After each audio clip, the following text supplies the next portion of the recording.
చల్ల వర్గీకరణను వైసీపీ సామాజిక న్యాయంగా చూస్తుందా, అది దళితుల మధ్యలో ఒక చిచ్చుగా చూస్తుందా అనే విషయాన్ని పార్టీ అధినేత మాజీ ముఖ్యమంత్రి వర్యులు నేరుగా జగన్మోహన్ రెడ్డి గారే స్పష్టతనివ్వాలి. ఎస్సీ వర్గీకరణ అంశాన్ని సామాజిక న్యాయం అంశంగా చూస్తున్నదా, లేదా దళితుల మధ్యలో ఇది చిచ్చుకొనే భావించుకుంటున్నదా అనే విషయాన్ని నేరుగా స్పష్టతనివ్వాలి. అది మాజీ ముఖ్యమంత్రి వైఎస్ జగన్మోహన్ రెడ్డి గారే స్పష్టంగా ప్రకటించాలి. అట్లా కాకుండా నిన్నగాక మొన్న శాసనసభలో వర్గీకరణ అంశం తీర్మానం జరిగిన తర్వాత ఆ తీర్మానం మీద తమ వైఖరిని చెప్పదలుచుకుంటే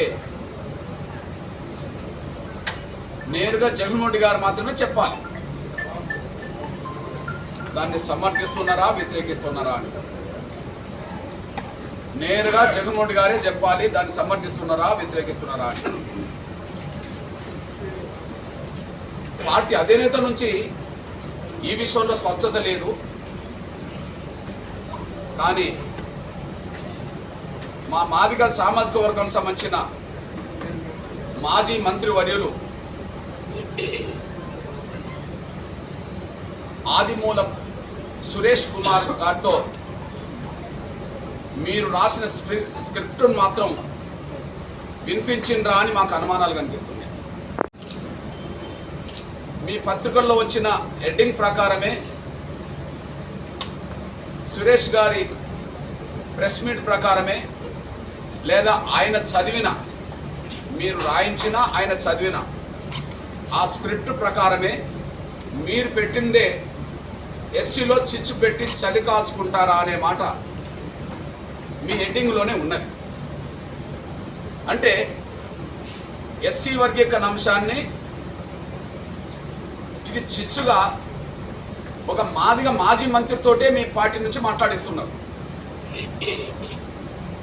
ఎస్సీ వర్గీకరణ అంశాన్ని ఇది చిచ్చుగా అని ఒకనాడు మీరు కూడా శాసనసభలో మాట్లాడినారు. ముఖ్యమంత్రి హోదాలో ఎస్సీ రిజర్వేషన్ల వర్గీకరణ అంశాన్ని మీరు కూడా ముఖ్యమంత్రి హోదాలో ఒక చిచ్చుగా అందులో ప్రకటన చేశారు. అది ఈరోజు మాదిగ సామాజిక వర్గం సంబంధించిన మాదిగ మంత్రితోటే, మాజీ మంత్రితోటే ఈ ఎస్సీ వర్గీకరణ అంశాన్ని ఒక చిచ్చుగా భావించుకునే విధంగా మా వాడితోటే మాట్లాడించారు. అంటే మా కన్నును మా ఏళ్ళతోటే పొడిపించి మీ పార్టీలో ఉండబడే మాదిగ జాతి నాయకుల పట్ల మాదిగలే ఈసడించుకునే పరిస్థితిని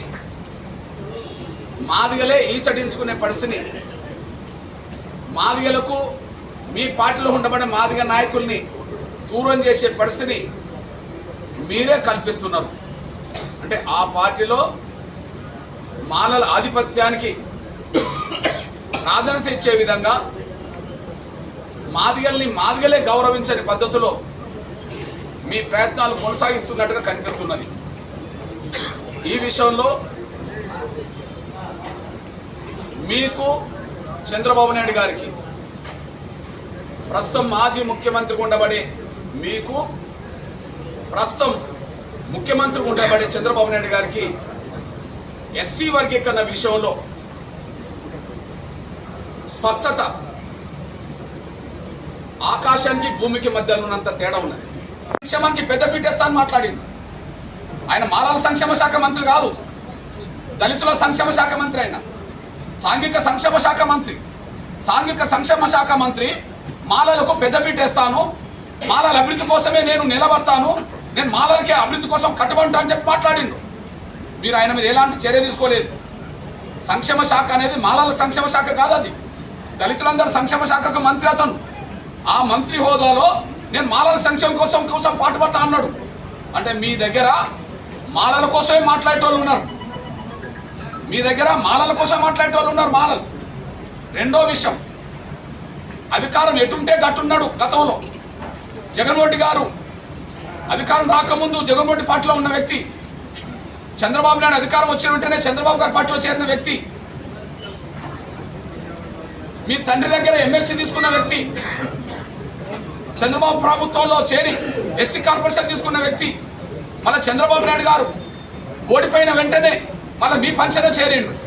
ఇప్పుడు ఆయనకి ఇచ్చే ప్రాధాన్యత ఎట్లా ఉన్నదంటే, మొన్న కందుకూరులో వర్గీకరణను వ్యతిరేకించే సభలో పాల్గొన్నాడు. మొన్న కందుకూరులో ఎస్సీ వర్గీకరణ వ్యతిరేకిస్తూ మాలలు పెట్టిన సభలో పాల్గొన్నాడు. ఎట్టి పరిస్థితుల్లో వర్గీకరణ జరగనివ్వము, రాజ్యాంగ విరుద్ధం అని చెప్పి ఆ జూపుడి మాట్లాడిండు. అంటే వర్గీకరణ వ్యతిరేకించే వాళ్ళు మాత్రం, మాలల కోసమే పనిచేసే వాళ్ళు మాత్రం బహిరంగ మీ దగ్గర ఓపెన్గా మాట్లాడుతున్నారు. కానీ అదే మాదిగ బిడ్డలు మాత్రం కనీసం వర్గీకరణ కోరుకుంటారు. ఎక్కడున్నా కూడా మాదిగ బిడ్డలు ఏ పార్టీలో ఉన్నా వర్గీకరణ కోరుకుంటారు. సుప్రీంకోర్టు తీర్పు వచ్చిన తర్వాత మాదిగలందరూ 2 తెలుగు రాష్ట్రాల్లో వాళ్ళు విజయోత్సవాలు చేసుకుంటూ పండుగలు చేసుకున్నట్టుగా చేశారు. ఓకే, నిన్న తెలంగాణలో చట్టం వచ్చిన తర్వాత, ఆంధ్రప్రదేశ్లో తీర్మానం జరిగిన తర్వాత మాదిగలు ఎక్కడున్నా కూడా వాళ్ళు విజయోత్సవాలు చేసుకుంటుండ్రు. అది వాడల్లో చేసుకుంటుండ్రు, వాళ్ళు ఇళ్లలో చేసుకుంటుండ్రు, గ్రామాల్లో చేసుకుంటుండ్రు, మండలాల్లో చేసుకుంటుండ్రు, జిల్లాలో చేసుకుంటుండ్రు. అంటే 30 ఏళ్ల పోరాటానికి ఫలితం దక్కింది కదా అని, 30 ఏళ్ల పోరాటానికి ఫలితం దక్కింది కదా అని మాదిగ బిడ్డలు అందరూ పండుగలు చేసుకుంటుంటే, వైసీపీలో ఉన్న మాదిగలు రోడ్డు మీదకి రాకుండా స్తబ్దతగా ఉన్నారు. వైసీపీలో ఉండబడిన మాదిగలు రోడ్డు మీదకి రాకుండా స్తబ్దతగా ఉన్నారు. వాళ్ళని ఎందుకు స్తబ్దత పెట్టిండ్రు? ఎందుకు మీరు స్వాగతించకపోవడం వల్ల మాదిగలు వైసీపీలో ఉన్న మాదిగలు రోడ్డు మీదకి వస్తే మీరు ఏదైనా చర్య తీసుకుంటారనే దాని మీద వాళ్ళు మౌనంగా ఉన్నారు, స్తబ్దంగా ఉన్నారు. పార్టీ పెట్టినట్టుగా మీరు భావించుకుంటే, మీ తండ్రి మీద మీకు గౌరవం ఉంటే, మీ తండ్రి సమాధి సాక్షిగా మొదటి ప్లీనరీ సమావేశం జరిపినప్పుడు ఎస్సీ వర్గీకరణకు అనుకూలంగా తీర్మానం చేశారు. ఆ తీర్మానానికి ఎందుకు కట్టుబడి లేవు? అదే సమయంలో మీరు ఎంపీ హోదాలోనే ఎస్సీ రిజర్వేషన్ల వర్గీకరణ జరగాలని చెప్పి ప్రధానమంత్రి గారికి లేఖ రాశావు. ఎందుకు వెనుకకు తగ్గావు? ఒకరోజు అప్పటి కేంద్ర న్యాయశాఖ మంత్రి వీరప్పమొయ్యల గారికి నేను వినతి పత్రం ఇస్తున్న రోజు, ఆనాడు యూపీఏ ప్రభుత్వంలో కేంద్ర న్యాయశాఖ మంత్రి గౌరవ వీరప్పమొయ్యల గారికి నేను వినతి పత్రం ఇస్తున్న రోజు, ఆ రోజు మీరు కూడా నాకు అందుబాటులో వచ్చి నేను ఇచ్చే వినతి పత్రం మీద వర్గీకరణ జరగాలని మీరు సంతకం పెట్టారు. కడప ఎంపీ హోదాలో మీరే కాదు, అనంతపూర్ ఎంపీ ఆనాడు అనంత వెంకట్రామ్తో సంతకం పెట్టించారు. మీరు వర్గీకరణకు అనుకూలమని చెప్పి మేనిఫెస్టో మీ తీర్మానం చెప్పింది, మీరు వర్గీకరణకు అనుకూలమని మీ లేఖ చెప్పింది, మీరు వర్గీకరణకు అనుకూలమని చెప్పి మేము ఇచ్చిన లేఖ మీద మీ సంతకం చెప్తున్నది. మీ తండ్రి ఆశయాలు వర్గీకరణకు అనుకూలంగా ఉన్నాయి. మడమ తిప్పేది లేదు, మాట తప్పేది లేదని మీరు మాట్లాడేవాళ్ళు కదా. మా విషయంలో ఎందుకు మడమ తిప్పారు? మా విషయంలో ఎందుకు మాట తప్పారు? మీరు మడమ తిప్పడం, మాట తప్పడమే కాకుండా నిండు శాసనసభలో మీరు ముఖ్యమంత్రిగా ఉన్నప్పుడు ఎస్సీ వర్గీకరణ అంశాన్ని ప్రస్తావిస్తూ చంద్రబాబు నాయుడు గారిని ఉద్దేశించి మీరు ఎస్సీ వర్గీకరణ చేసి దళితుల మధ్యలో చిచ్చు పెట్టారని చెప్పి మీరు అంతకుముందు మీరు వ్యవహరించిన దానికి విరుద్ధంగా మీరు అసెంబ్లీలో మాట్లాడారు. అంతేకాకుండా ఎస్సీ వర్గీకరణ అంశం రాజ్యాంగ విరుద్ధమని మీరు మాట్లాడారు. ఎస్సీ వర్గీకరణ విషయం సుప్రీంకోర్టులో ఒప్పుకోవని మాట్లాడారు నిన్ను శాసనసభలో. అది రాజ్యాంగబద్ధమని చెప్పి అదే సుప్రీంకోర్టు చెప్పింది. రాజ్యాంగబద్ధమని సుప్రీంకోర్టు చెప్పేసింది.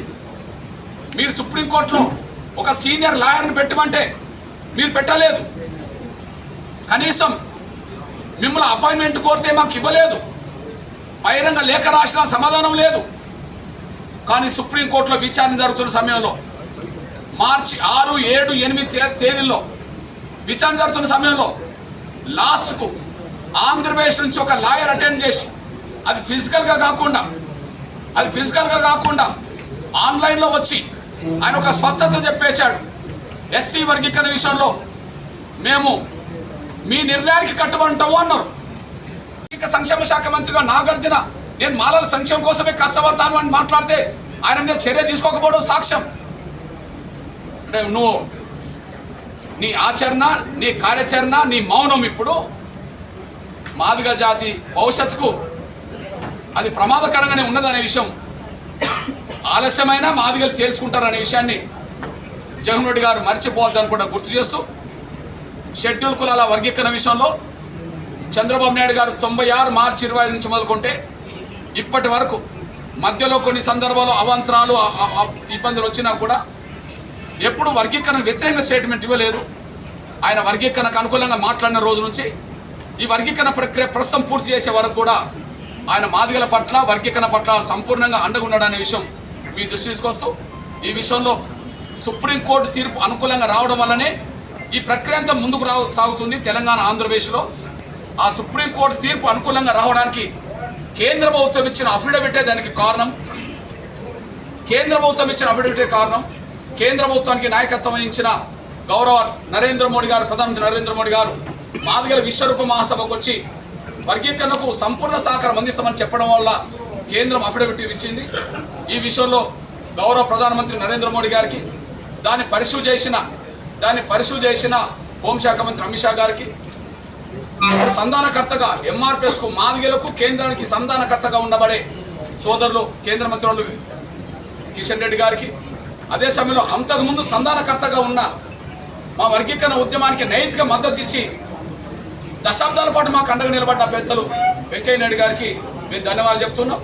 ఈ విషయంలో గౌరవ చంద్రబాబు నాయుడు గారు మాట తప్పకుండా, వెనుకకు తగ్గకుండా ప్రతి దశలో అడ్డంకులు ఎన్నొచ్చినా కూడా అధిగమిస్తూ ముందుకు తీసుకొచ్చి వర్గీకరణ ఫలాలు మాదిగలకు అందించబోతున్న సమయంలో గౌరవ చంద్రబాబు నాయుడు గారికి వర్గీకరణ అంశాన్ని సామాజిక ఉద్యమంగా, ఆత్మగౌరవ ఉద్యమంగా భావించుకున్న డిప్యూటీ సీఎం సోదరులు పవన్ కళ్యాణ్ గారికి, అదే సమయంలో ప్రస్తుత రాష్ట్ర మంత్రివర్గంలో బీజేపీ వైపు నుంచి ఉండబడే అంతకుముందు వెంకయ్య నాయుడు గారి వద్ద ఒక అధికారిగా పనిచేసి ఇప్పుడు రాష్ట్ర మంత్రివర్గ వైద్యారోగ్య శాఖ మంత్రి ఉండబడే సత్యకుమార్ అండ్ బీజేపీ నాయకులకు, అదే సమయంలో శాసనసభలోను శాసన మండలిలోను వర్గీకరణ అంశానికి సానుకూలంగా స్పందించిన ఎమ్మెల్యేలు, ఎమ్మెల్సీలందరికీ నేను ప్రత్యేకంగా ధన్యవాదాలు తెలియజేస్తూ షెడ్యూల్ కులాల వర్గీకరణ విషయంలో ఇక ముందు ఏం మాట్లాడదలుచుకున్నా కూడా వైసీపీలో మా మాదిగ లీడర్లతో మాట్లాడించి మాదిగలకు మా లీడర్లు దూరం చేయడం కంటే నేరుగా నువ్వు ఏ వైఖరి తీసుకోదలుచుకున్నా మాకు అభ్యంతరం లేదు. నువ్వు వెనకకు పోతావా, ముందుకు వస్తావా అనే విషయంలో తేల్చుకోవాల్సింది నువ్వే కనుక జగన్మోహన్ రెడ్డి గారే ఈ విషయంలో నేరుగా స్పందించాలని చెప్పి నేను డిమాండ్ చేస్తున్నా. గుర్తు పోరాట సమితి ఉద్యమం మొదలుపెట్టిన తర్వాత